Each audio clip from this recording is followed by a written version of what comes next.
दोनों हाथ जोड़ लें।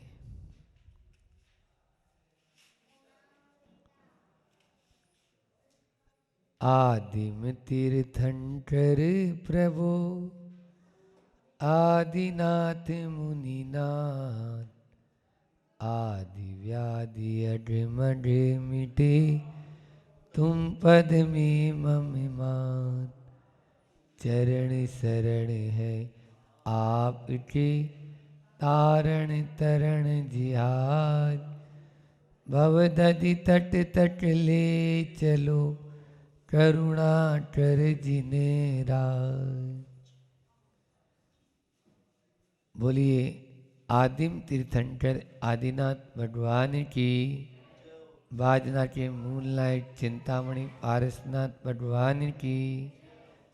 मूट माटी रचयिता आचार्य गुरुवर विद्यासागर जी महामुनि राज की।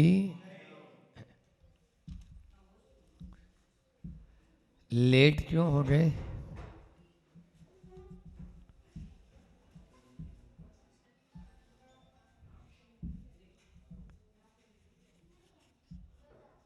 कल अपन ने पेज नंबर निकाल लो 84, अंतिम पंक्तियां। एक का जीवन मृतक सा लगता है, कांति मुक्त सब है। एक का जीवन अमृत सा लगता है, कांति युक्त शिव है। सब में आग लगाना होगा और शिव में राज जगाना होगा। समझी बात बेटा? यहाँ पर वह मछली के लिए माटी जो है संकेत कर रही है कि जो सत्य है उसे समझना जरूरी है। सत्य को समझे बिना हम कभी भी सही पहचान को पा ही नहीं पाएंगे। असत्य में तो हम सत्य मान रहे हैं, जो शाश्वत है ही नहीं उसको शाश्वत मान रहे हैं, और जो नश्वर है उसको हम शाश्वत मान रहे हैं, और वास्तव में जो शाश्वत है उसको नश्वर मान रहे हैं, उसको नश्वर मान रहे हैं। इसीलिए तो हम शिव के समान हैं। देखो दो शब्द कल हमने बताए थे, कांति मुक्त और कांति युक्त। कांति युक्त होना है तो आपको सत्य को पहचानना जरूरी होगा। अगर सत्य को नहीं पहचानेंगे तो कभी भी आप कांति से युक्त नहीं होंगे। आगे उसी बात को और कह रहे हैं। हाँ भैया, फोन वाले भैया थोड़ा बाहर जाके बात कर लो, सबका ध्यान उधर आकर्षित हो रहा है। देखो उसको मना करके आओ जल्दी। ना समझती समझी बात माँ, उलझी थी अब सुलझी माँ। अब पीने को जल तत्व की अपेक्षा नहीं, अब जीने को बल सत्व की अपेक्षा नहीं। टूटा फूटा फटा हुआ ये जीवन जुड़ जाए बस किसी तरह शाश्वत सत्य से, सातत्य चित्त से बेजोड़ बन जाए बस। अब सीने को सुई सूत्र की अपेक्षा नहीं। बहुत ही सुंदर चित्रण आचार्य भगवान यहाँ पर कर रहे हैं कि अब जो है, अभी तक तो माँ मैं ना समझ थी, अब मुझे समझ आ गई। कल जब माटी ने उसको समझाया कि सत्य क्या है और असत्य क्या है, क्या हमारे लिए उपादेय है और क्या हमारे लिए छोड़ने के योग्य है। हे बोलते हैं उसको, क्या बोलते हैं? हे उपादेय। स्वाध्याय का फल भी यही है। स्वाध्याय क्यों कर रहे हैं अपन? आप लोग यहाँ स्वाध्याय के लिए बैठे हैं, तो क्यों बैठे हैं? इसलिए बैठे हैं कि हेय को जानकर छोड़ना और उपादेय को जानकर ग्रहण करना, हेय उपादेय बुद्धि, यही स्वाध्याय का फल होता है।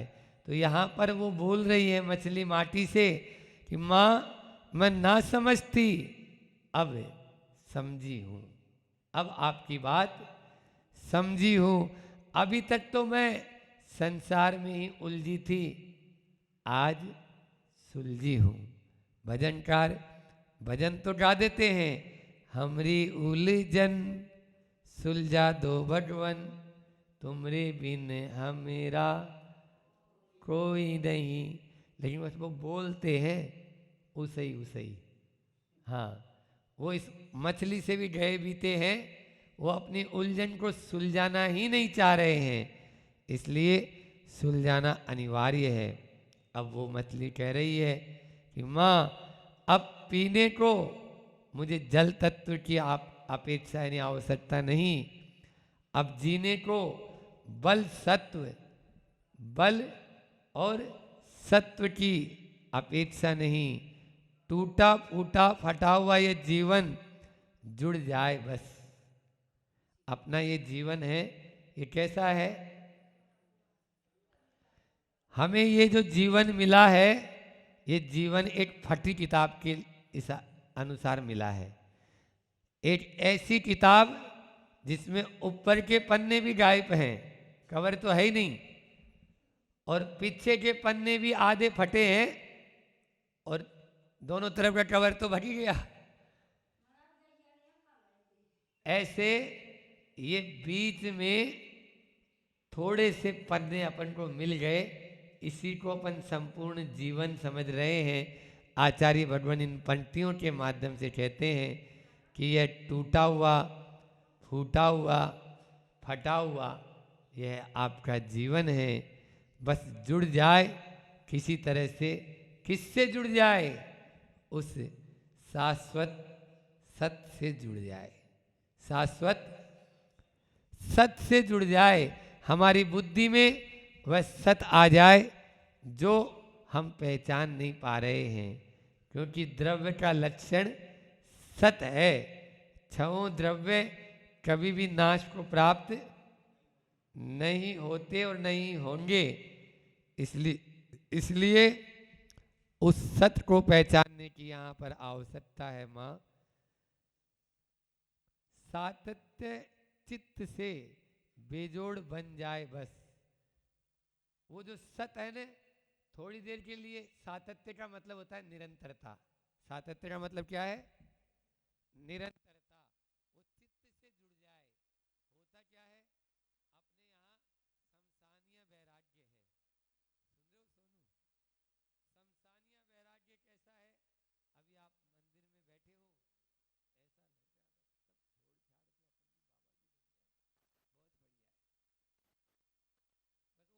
बस वो उतनी देर है,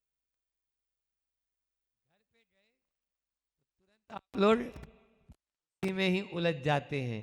वहां पे फिर वही तेल तेल लूण तेल लूण लट तेल लूण लकड़ी, हाँ, लूण या नमक होता है मारवाड़ी में, तो वो, हाँ, तो नमक और तेल और लकड़ी, और उसी में ही फिर वही मकड़ी का जाला की तरह बुनते बुनते चले जाते हैं।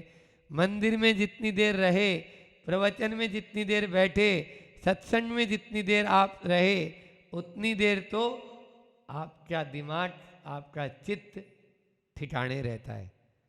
और यहां से जैसे ही बाहर निकले, क्यों समझ में नहीं आती? लो, अरे अभी महाराज जी ने कही थी गुस्सा नहीं करना, और इतने गेट से बाहर निकलते ही बहू रानी पे गुस्सा हो गए। अब क्या करें बोलो? अब क्या करें? अभी प्रवचन सुन के आए थे उतना ही। तो वो सातत्य होना जरूरी है। वो मछली कह रही है कि सातत्य सत्य से, सातत्य चित्त से बेजोड़ बन जाए, मतलब वो ऐसा बेजोड़ बन जाए कि अब सीने के लिए सुई, सूत्र, सूत्र धागा, सुई और धागे की कोई ज़रूरत नहीं हो। सुई धागे से सिला हुआ कभी भी टूट सकता है। दो कपड़े को आप जोड़ेंगे तो सुई धागे से सिला हुआ टूट सकता है। उसको जरा सा खींचेंगे दो जने मिल के, आप देख लो। साड़ी में फाल लगाई है आपने तो साड़ी अलग फाल अलग, सुई धागे से जोड़ा था आपने, बस थोड़ा सा हल्का सा खींचो सो अलग। और साड़ी जो है एक है, सातत्य है उसमें, तो वो फाड़ने के लिए अब कैंची चाहिए आपको बीच में से। कैंची के बिना वो हर कहीं से वो नहीं फटेगी। क्यों नहीं फटेगी? क्योंकि वो बेजोड़ है, उसमें जॉइंट नहीं है। हालांकि वो भी जॉइंट है, लेकिन उदाहरण की दृष्टि से, एक दृष्टि से अपन समझना चाहें तो यह है। तो बेजोड़ बन जाए, सातत्य तभी रहेगा। आगे देखो, जल में जन्म लेकर भी जलती रही यह मछली। अब यहाँ पर जो चिंतन कर रहे हैं गुरुजी, वो कह रहे हैं कि भले ही उसने जन्म काय में लिया, जल में, लेकिन हमेशा जलती रही वह मछली। क्यों? क्योंकि उसको पीड़ा थी कि मुझे अपना उत्कर्ष करना है, कल्याण करना है, मुझे भी अच्छे मार्ग में निकलना है। तो जब तक वह तड़पती रही वहाँ पर, जल में रहकर भी जलती रही वह मछली। जल से, जलचर जंतुओं से जड़ में शीतलता कहाँ थी? अब जल में कौन से जलती रही? तो जलचर जंतुओं से वहाँ पर बाधा को प्राप्त होती रही। जल में थी, लेकिन वहाँ पर जलचर जो अन्य जंतु हैं, उन जंतुओं से वह भयभीत होकर इधर उधर भागती रही। आज मान लीजिए जो भी संसारी प्राणी हैं, वो आता है ना, मैंने अभी 2-3 दिन पहले आपके इधर जो जहाँ रुके थे वहाँ पर प्रवचन किया था कि संसार वृक्ष में आप लोगों ने देखा होगा वो मधुमक्खियाँ चूंट चूंट के खा रही है। वो कौन है? वो हमारे अपने सगे संबंधी हैं। तो वो जो जितने संबंधी हैं वो ही हमें सबसे ज़्यादा पीड़ा पहुंचाते हैं। हमें तो अपनों ने लूटा, गैरों में कहाँ दम था। क्या बोला? हमें तो अपनों ने लूटा, गैरों में कहाँ दम था।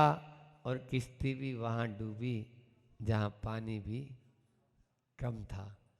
ऐसा ही वह मछली कहती है, मुझे तो अपने वालों ने ही लूट लूट कर खूब जलाया है, खूब जली हूँ। जल में रहकर भी मैं शांत शीतलता नहीं पा पाई। क्योंकि आगे बहुत अच्छा गुरु जी कह रहे हैं, जड़ में शीतलता कहाँ माँ? जड़ में शीतलता थोड़ी होती है। जल जो है वो क्या है? जल क्या है? जल जीव है। लेकिन हम पदार्थों में शीतलता खोजना चाह रहे हैं। हम पदार्थों में शीतलता खोजना चाह रहे हैं। तो दूसरे पदार्थ में शीतलता है? बोलो। जड़ में शीतलता है? नहीं है। शीतलता कौन है? काय में है? अपनी आत्मा में। काय में शीतलता है? अपनी आत्मा में। देखो, हम लोग बाहरी परिवेश में उलझ जाते हैं और जो भी हमें दिख रहा है वो सब जड़ है। वो सब क्या है? जड़ है। जो नहीं दिख रहा है वो चेतन है। वो क्या है? संसार में जो भी दिख रहा है वो मैं नहीं हूं और मेरा भी नहीं है, इसी मूठ माटी का है। संसार में जो भी दिख रहा है वो मैं नहीं हूं और मेरा भी नहीं है, वो जड़ है, वो नाशवान है। और शाश्वत क्या है? अपनी आत्मा। आत्मा के भीतर शीतलता है, लेकिन हम वहाँ तो खोज नहीं रहे, वहाँ तक पहुँच ही नहीं पा रहे हैं। तो कभी शीतल हो पाएंगे? कभी आपकी जलन मिटेगी? कभी आपकी शीतल मतलब यानी जो है ना आग की जो दाह है वो दाह कभी कम होगी नहीं हो पाएगी। इसलिए गुरु जी कह रहे हैं कि जड़ में शीतलता कहाँ माँ, चंद पलों में इन चरणों में जो पाई। आपके चरणों में आने के बाद में चंद पल में ही मैंने वो शीतलता पाली। जब कोई भी साधक गुरु चरणों में पहुंचता है अपने कल्याण की भावना को लेकर, तो उसे लगता है सब कुछ मुझे मिल गया है, सब कुछ मुझे मिल गया है, अब और किसी चीज़ की ज़रूरत नहीं है।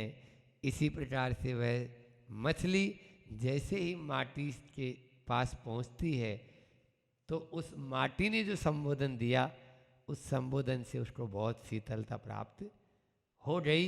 आज तक पानी में रहकर भी वह मछली को शीतलता प्राप्त नहीं आई। वास्तव में यही है, शीतलता बाहर नहीं हमारे भीतर है। मुझे सुन सुन आवे हंसी और जल में मीन प्यासी, जल में मीन प्यासी। हमें सुन सुन कर आ रही है जिया जग धोखे की टाटी, जिया जग धोखे की टाटी। तो ये है मतलब ये जो संसार है या जो जड़ता है हम उससे शीतलता प्राप्त करने की प्रयास कर रहे हैं।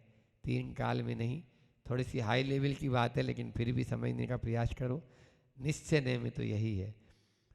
मलयाचल का चंदन और चेतोहारिणी चांद की चमकती चांदनी भी चित्त से चली गई, उछली सी कहीं मेरी स्पर्श पर आज हर्षा की वर्षा की है तेरी शीतलता ने। माँ शीत लता हो तुम साथ साथ शिवायनी। वो माटी से उपकार से भरे हुए शब्द कभी अपन कह पाते हैं? बोलो। वो थोड़ी देर के लिए ही वह माटी से मिली, लेकिन वह माटी से उपकार से भरे हुए शब्दों में कह रही है कि जिस प्रकार से मलयाचल का जो सबसे ज़्यादा शीतल चंदन होता है, चंदन कई प्रकार के होते हैं, लाल चंदन, सफ़ेद चंदन, मलयाचल का चंदन और भी चंदन। तो इन चंदनों के भीतर में जो मलयाचल का जो शीतल चंदन है वो चेतोहारिणी, चित्त को हरण करने वाली, शांत करने वाली, चांद की चमकती चांदनी भी चित्त से चली गई, उछली सी कहीं। चांद के भीतर भी शीतलता होती है। सूरज जो है वो तपन का प्रतीक है, सूरज जो है गर्मी का प्रतीक है, सूरज जो है वो प्रताप, उसमें ताप है, लेकिन चांद में शीतलता है। तो वह चांद की जो चमकती चांदनी थी वो भी अब जो है चित्त से उछलकर कहीं चली गई है मेरी स्पर्शा पर आज। वो जो सारी की सारी मैंने अनुभूति की, चांद की चांदनी की, चेतोहारिणी वाली जो चंदन था, मलयाचल का जो चंदन था, वो जब शीतलता थी वो सब की सब आज तुम्हारे स्पर्श से जो मैंने शीतलता पाई है वो सब उसके आगे फीकी पड़ गई है, फीकी पड़ गई। वो सारी की सारी वो कमजोर पड़ गई है। हर्षा की वर्षा की है तेरी शीतलता ने। हर्ष से ऐसी विभोर हो गई, रोम रोम पुलकित हो जाए। कभी अपन को लगता है जब भगवान के दर्शन करते हैं तो गदगद भाव हो जाए, एक एक रोम रोम अपना खड़ा हो जाए, भगवान की भक्ति ऐसी करें, तब जाकर कर्मों का नाश होता है। यहाँ पर भी हर्ष की वर्षा हो गई, मतलब अतिरेक जिसको बोलते हैं, अतिरेक कुछ भी ध्यान नहीं रहता, किसी का ध्यान नहीं रहता, कौन आया कौन गया, किसने क्या किया। तो ये हर्षा की वर्षा, वह मछली उस माटी से जब संपर्क में आई, उसके स्पर्श से उसके हर्षा की वर्षा हो गई। तेरी शीतलता ने, माँ शीतलता हो तुम साक्षात शिवाइनी। मतलब शीत की लता हो, ऐसे नहीं एक बार खाली शीतलता दे दी फिर उसके बाद में खूब खूब गर्मी हो जाए, नहीं, लगातार शीतलता देने वाली शीत की लता हो आप। माटी से कह रही है वह मछली, और साक्षात शिवाइनी, आप साक्षात शिव की दायिनी, शिवाइनी है, शिव को देने वाली है, जो आपने ऐसा संबोधन दिया। तेरी गोद में ही इसे और बोध मिलेगा माँ, तेरी गोद में ही फिर शोध चलेगा माँ, अगणित गुणों के ओढ़ का। वाह,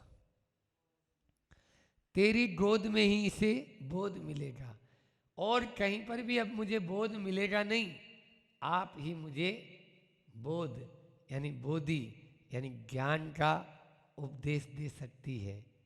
भीतर का जो मेरा अज्ञान अंधकार अनादिकाल से छाया हुआ है, उस अज्ञान को मैं दूर आपके चरणों में रहकर आपकी गोद में ही दूर कर पाऊंगी। और फिर शोध चलेगा, जब बोध प्राप्त हो जाता है तब शोध की बात होती है, क्योंकि बोध हुआ नहीं और शोध पहले ही चालू कर दें तो किसका शोध कर रहे हैं, किसका शोध कर रहे हैं। पहले बोध होना जरूरी है। ध्यान रखना, आपको कोई लक्ष्य की प्राप्ति करना है तो पहले लक्ष्य तो बनाओ। लक्ष्य बनाया ही नहीं और आपने शोध करना शुरू कर दिया, वो तो अतिसंधान कहलाएगा, अनुसंधान नहीं कहलाएगा। वो तो अतिसंधान कहलाएगा, अनुसंधान नहीं कहलाएगा। सही दिशा में सही लक्ष्य को प्राप्त करने की ओर जो हमारा कदम बढ़ता है वो होता है अनुसंधान। और यद्वा तद्वा प्रवृत्ति करते हुए कहीं पर भी हम चले जाएं, वो होता है अति संधान। खोज तो करना है, शोध तो करना है, लेकिन आज तूने माँ मुझे बोध दे दिया, अब मुझे मालूम चल पड़ा है कि मुझे किस रास्ते में जाना है। अभी तो मैं भवसागर के चौराहे पर खड़ी थी, मुझे यही नहीं मालूम था कि जाना कहाँ है। आज आपने मुझे मार्ग बता दिया, मुझे मार्ग का ज्ञान हो गया, बोध हो गया। अब शोध चलता चला जाएगा। शोध के लिए माँ जिनवाणी यही करती है। माँ जिनवाणी बोध दे देती है, बेटा तुम्हें दिल्ली जाना है, तो ये माइल स्टोन पे लिखा हुआ है ना, दिल्ली 450 किलोमीटर। मतलब हम दिल्ली के रास्ते में हैं, बम्बई वाले रास्ते में नहीं है, क्योंकि वो पत्थर बता रहा है ना। अब आगे जाएंगे 10-20 किलोमीटर बाद में फिर से देखेंगे, हाँ दिल्ली 425 किलोमीटर, अपन सही चल रहे हैं। अभी 450 था, 25 कम हो गया। ये क्या हो गया? शोध। पहले बोध, फिर बाद में शोध। माँ जिनवाणी वही काम करती है। माटी वहाँ माँ जिनवाणी का काम कर रही है, और मछली हम आपस में अपन एक दूसरे के लिए उपदेश दे रही है। तो यहाँ अगणित गुणों के ओढ़ का मतलब गुणों का कोई था नहीं है। सिद्धों में कितने गुण? ओढ़ यानी समूह होता है। सिद्धों में कितने गुण है? बोलो। गलत। अनंतानंत। हाँ, 8 गुण ये हम लोगों ने केवल मात्र बोल दिए। हाँ, उनमें 8 गुण होते हैं, लेकिन वो तो अनंत गुण के धारी हैं। उन 8 को मूल रूप से कह दिया, ऐसा कह लो, उत्तर उसके भेंट करेंगे तो उन्हीं के ही अनंत बन ही जाएंगे। संख्यात असंख्यात और अनंत गुणों के धारी ऐसे अगणित जिनको गिन नहीं सकते गुणों के ओट का समूह का शोध करेंगे। और सुनो माँ, अभी और कह रही हैं, व्याधि से इतनी भीति नहीं से जितनी आदि से है, और आदि से इतनी भीति नहीं से जितनी उपाधि से। इसे उपाधि की आवश्यकता है, उपाधि की नहीं माँ। इसे समधि व समाधि मिले बस, अवधि प्रमादि नहीं। उपधि यानी उपकरण उपकारक है ना, उपाधि यानी परिग्रह अपकारक है ना। बहुत सुंदर आचार्य श्री जी ने इस पैराग्राफ में बहुत ही मतलब का भर दिया है कि व्याधि 3 शब्द है, आदि व्याधि और उपाधि, है ना। आप लोगों ने कभी योगी भक्ति पढ़ी हो, हम तो रोज प्रातःकाल की बेला में पढ़ते ही हैं। आदि व्याधियो उपाधि विरहित समाधि हम में बस डारे, है ना।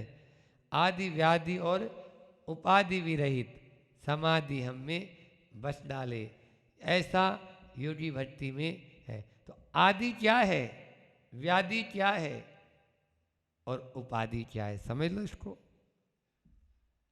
व्याधि यानी शारीरिक पीड़ा, व्याधि यानी, आदि यानी मानसिक पीड़ा, आदि यानी, और उपाधि यानी शारीरिक भी नहीं और मानसिक भी नहीं।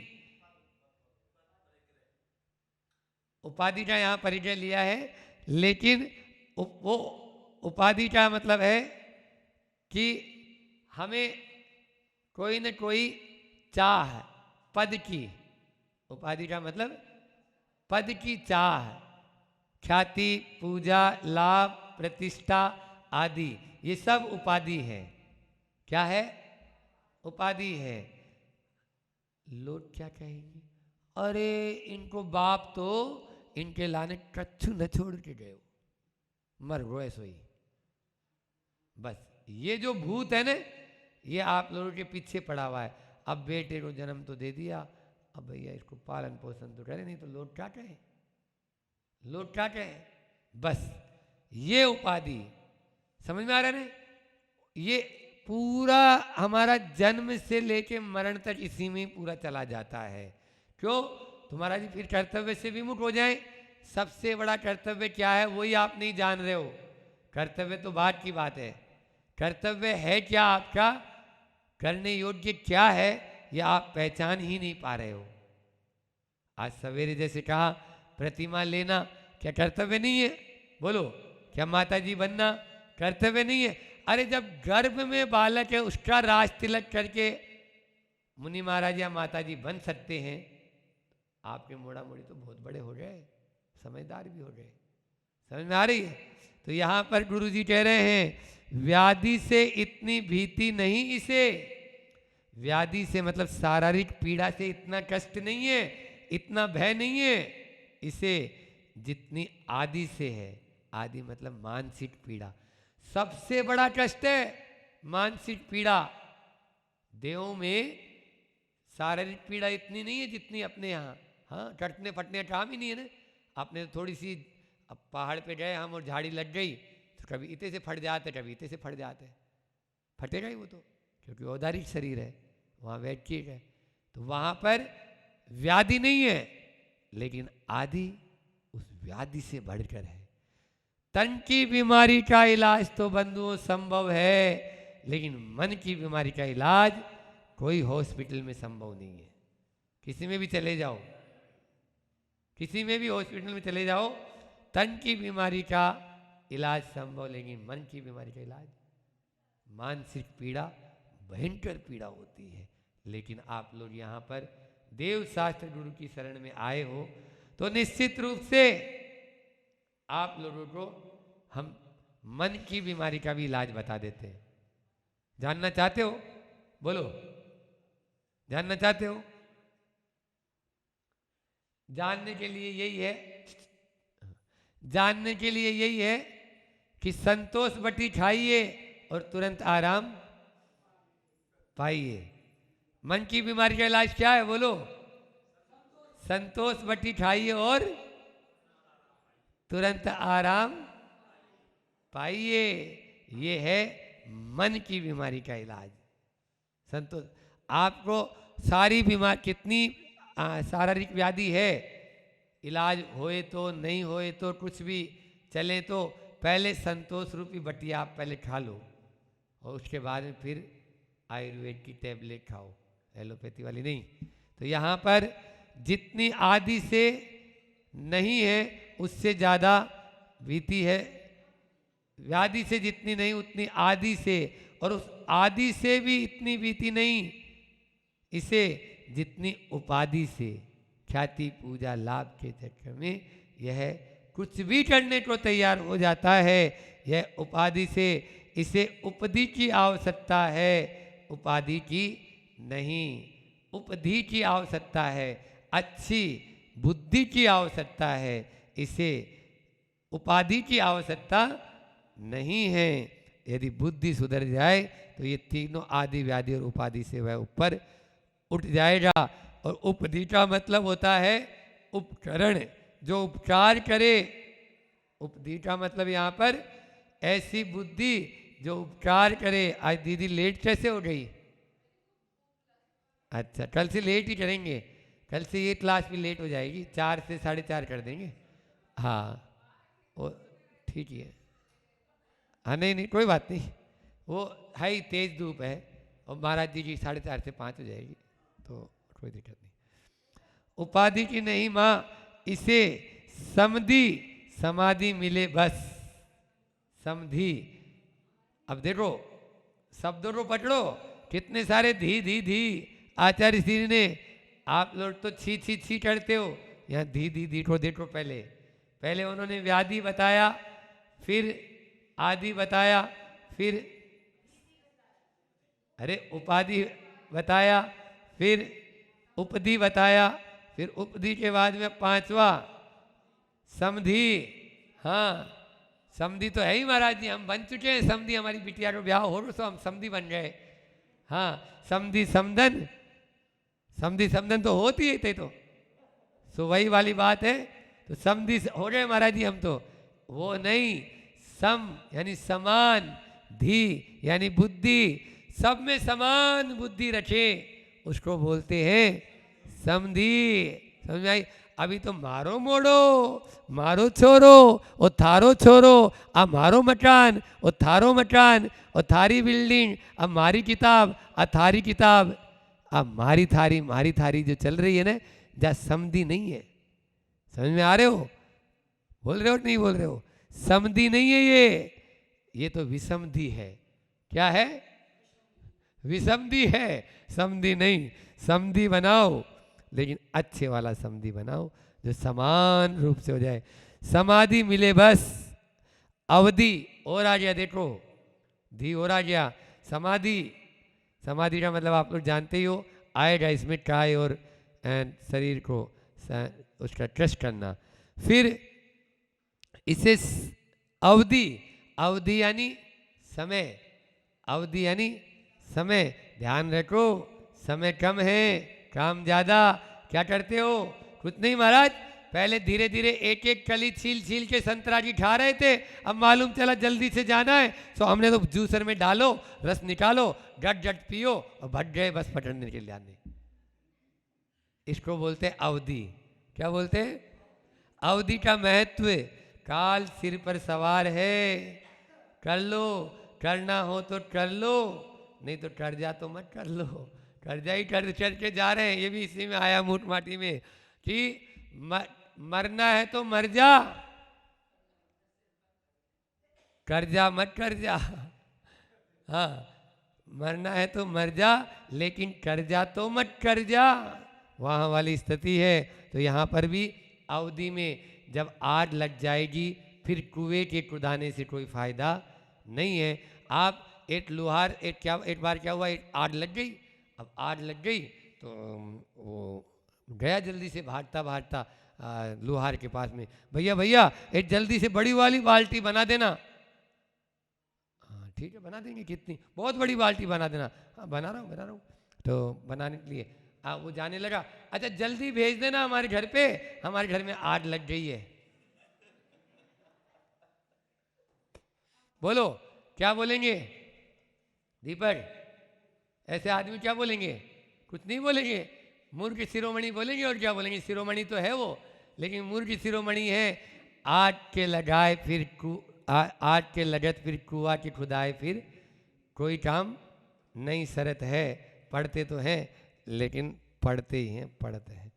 चलिए तो अब यहाँ पर अवधि, फिर प्रमादी नहीं, अवधि भी नहीं अपने पास में, प्रमादी इसमें भी दी है, प्रमादी नहीं बनना है।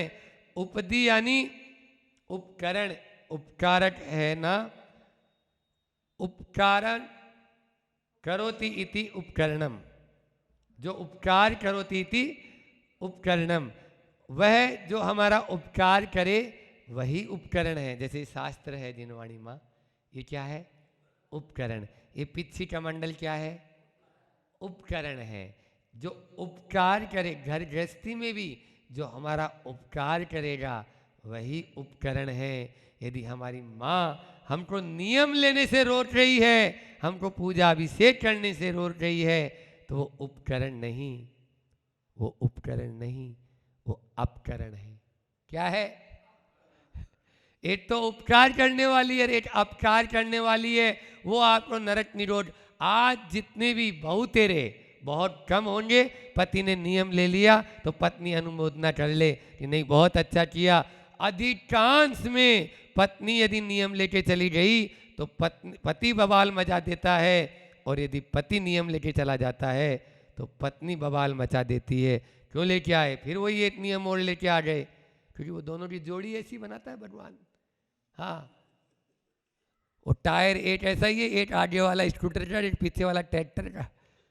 अब क्या करें, चलाना तो अपन को वही गाड़ी है, लेकिन फिर भी वो उपकारक नहीं है, वो अपकारक है।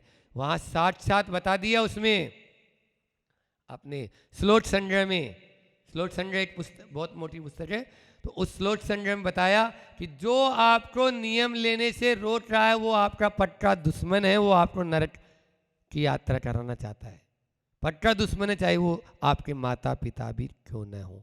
तो यहाँ पर वही बात आचार्य भगवान भी कह रहे हैं कि उपदी यानी उपकरण, उपकारक है ना, उपाधि यानी परिग्रह, अपकारक है ना। जितना भी हम परिग्रह केवल इसी को मानते हैं, मन से हमने किसी चीज को यदि जोड़ रखा है वो मूल परिग्रह है।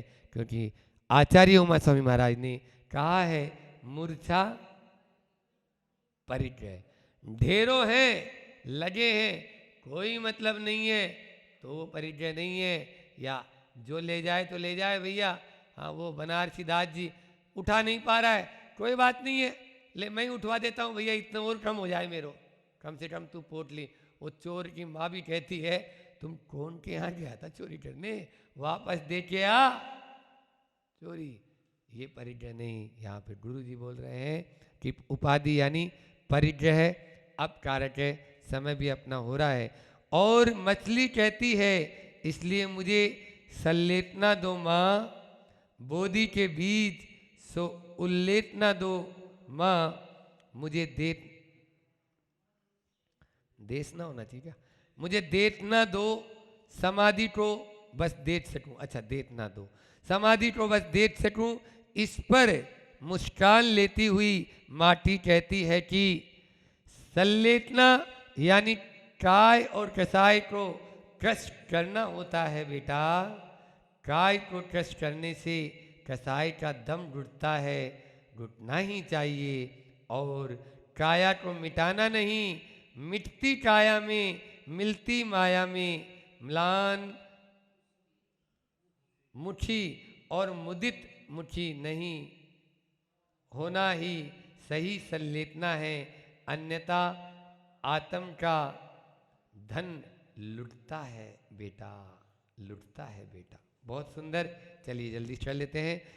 अब वह मछली जो है तड़प रही है, क्योंकि वहाँ माटी में आके गिर गई थी और माटी ने उसको संबोधन दिया कि सत्य क्या और असत्य क्या। सत्य को तुम्हें अंगीकार करना है और असत्य को छोड़ना है। ये बात उसके दिल और दिमाग में अच्छे से बैठ गई, तो बोल रही है अब फिर किस बात की देरी है माँ, अब तो मैं संलेटना की तैयारी, मुझे अब संलेटना दो। यह शरीर तो मिटने वाला है ही, यह नाशवान है, जड़ बुद्धि थोड़ी हूँ मैं तो चेतन की ओर अब दृष्टि रख गई हूँ। मुझे तो अब रूप से मतलब नहीं, स्वरूप से मतलब है, इसलिए स्वरूप की ओर दृष्टिपात मैं अब हो गया है मेरा, इसलिए संलेट ना दो माँ, बोधि के बीज सो उल्लेख ना दो माँ। अब आपने ही जो बोधि दे दी है मुझे, जो आपने मुझे विवेक दे दिया है, जो आपने मुझे ज्ञान दे दिया है, उसको उद्घाटित कर दिया है, उसको उल्लेखित करना है। मुझे देख ना दो समाधि को, बस देख सकूं मैं समाधि को अब अपनी स्वयं, क्योंकि मृत्यु को जैन संस्कृति में महोत्सव कहा गया है। क्या कहा गया है? महोत्सव। जिस प्रकार से महोत्सव देखने की, अभी हम कुंडलपुर आए, भाग उधर से मंडी बामोरा से जल्दी जल्दी, क्यों? क्योंकि अब ये महोत्सव न जाने कब होगा, ये महाकुंभ न जाने इतने सारे मुनि महाराज माता जी कब दिखेंगे, नहीं दिखेंगे इस जन्म में। चलो एक बार चलते हैं और इस महोत्सव का आनंद लेते हैं। इसी प्रकार से यहाँ पर भी यह अपनी ही आंखों से मैं अपने इस शरीर को छूटते हुए देखूं, यह होती है समाधि। इस पर मुस्कान लेती हुई माटी कहती है इतनी जल्दी नहीं होती। संलेटना यानी काय और कसाय को कष्ट करना होता है। काय यानी शरीर और कसाय यानी भीतर के अपने विकारी भाव कष्ट करना होता है। क्रोध मान माया लोभ तो है ही, उसके साथ में अन्य को भी जोड़ते हुए चले जाना। कष्ट, काया को कष्ट करने से कसाय का दम घुटता है, घुटना ही चाहिए। काया को कष्ट करेंगे ना तो कसाय का दम घुट जाता है। अपन लोग ऐसे सोचते हैं उपवास में गुस्सा ज़्यादा आता है, क्या बोलते? अब खा लेते तो अच्छा, गुस्सा तो नहीं करते, लेकिन ये हमारी गलत थिंकिंग है। समझ में आ रहा है? कमजोर जो है शरीर है तो ऐसा नहीं कि उसको गुस्सा ज़्यादा आएगा, वो उसका विकारी भाव है, विकारी परिणाम है, गलत धारणा है, वो सब अलग बात है। लेकिन यहाँ पर जैसे जैसे काय को हम कष्ट करते जाएंगे, वैसे वैसे हमारी कसाइयों का भी दम वो उत्तेजित ही नहीं रहेगी। हाथी पकड़ने वाले जो महावत होते हैं ना, वो कुछ नहीं करते। हमारे गुरुजी तो हमेशा उदाहरण देते हैं ये वाला, और बोलते हैं कुछ नहीं बेटा, महावत क्या करते हैं, गड्ढा खोद देते हैं, वो हथनी के पीछे भागने की कोशिश करता है। हाथी जब मद में आता है और उस गड्ढे में गिरता है और 3 दिन उसको खाने को कुछ नहीं देते, तेला हो गया, अब उसका सारा मद झर गया। अब हाथी महावत धीरे से नीचे उतरता है और उस गड्ढे को सही बनाता है और कंट्रोल करते हुए उसको आराम से बाहर ले आता है। खोद की उसी आती कोई। इसी प्रकार से आप देख लेना, पहले दिन टाइट, दूसरे दिन लाइट और तीसरे दिन राइट। लिख लो ये। हाँ, बुखार आया है, कोई दवाई मत ले, भले ही 3 दिन उसको कुछ मत दो, वो अपना आप हाँ टाटा बाय बाय वो बोलेगा। क्यों? दिया ही नहीं कुछ खाने को उसको, लाइफ क्या करेगा वो। इसलिए पहले दिन व्यवस्था टाइट रहेगी, दूसरे दिन लाइट रहेगी और तीसरे दिन लाइट हो जाएगी। कसाय कदम उड़ता ही है। और काया को मिटाना नहीं, मिटती काया में मिलती माया में म्लान मुखी और मुदित मुखी नहीं होना है। बहुत अच्छा, देखो म्लान मुखी भी नहीं होना है आपको। काया मिट रही है ना, काया मिटती काया में और मिलती माया में। माया क्या है? अब लगी है भीड़ आराम से आचार्य शांति सागर जी की दर्शन करने के लिए। जगन मोहन लाल जी शास्त्री जैसे को साड़ी पहन के जाना पड़ा उनकी संलेटना देखने के लिए। वो बोले महिलाओं की लाइन छोटी है तो अपन एक काम करें, साड़ी पहन लो। तो उन्होंने अपनी पत्नी की साड़ी पहनी, घूंघट निकाला और लग गए लाइन में। बोले जल्दी देखने को मिल जाएगी संलेटना। सुन रहे कि नहीं सुन रहे हो? ये होता है। अब अच्छे अच्छे लोग आ रहे, आ हा, क्या इंदिरा गांधी मेरे दर्शन को आ रही, देखो संलेटना चल रही मेरी। तो मिलती माया में और मिटती काया में हमें म्लान मुखी भी नहीं होना है और मुदित मुखी भी नहीं होना है। ऐसे नहीं उदास से बैठ रहे, अब अरे अब शरीर ही बिल्कुल ऐसा हो गया है, कैसे शरीर हो गया। और मुदित मुखी भी नहीं होना, आप प्रसन्न भी नहीं होना है। हाँ हाँ आने दो, कितने लोग आ रहे, वाह वाह वाह वाह वाह वाह, जय जयकारा हो रहा है, उसको सुनकर हमें प्रसन्न नहीं होना है। और जो हमारे दुख या कष्ट इस शरीर में आ रहे हैं उनको देखकर मलान मुखी नहीं होना है। तो मलान मुखी भी नहीं होना और मुदित मुखी भी नहीं होना, सही संलेटना है, अन्यथा आत्म का धन लुटता है बेटा, आत्म का धन लुट जाएगा। उस आत्म को धन को लुटे नहीं वह, ऐसी भावना अपनी रहे, तभी अपनी वही सही संलेटना होगी। एक मछली के माध्यम से आचार्य भगवान हमें प्रेरणा दे रहे हैं कि ऐसी संलेटना जैसी वह मछली बोल रही है, उस माटी के माध्यम से गुरु के सामने या जिनवाणी के सामने ऐसी ही भावना हम सब रखेंगे, तभी जाकर अपनी भी वैसी संलेटना हो। इसी परम पुनीत भावना के साथ में अपनी वाणी को विराम देता हूँ। जिनवाणी स्तुति करें, महाराज जी आई जाएंगे। जा वाणी के ज्ञान ते सूझे लोटालोट, सो वाणी मस्तक नमु सदा देत हूँ डोट। हे जिनवाणी भारती तो ही जपू दिन रेन, जो तेरा शरणा गए सो पावे सुख चैन। देव बजू अरिहंत को गुरु सेवा निर्गन, दया धर्म पालो सदा यही मोक्ष का पन।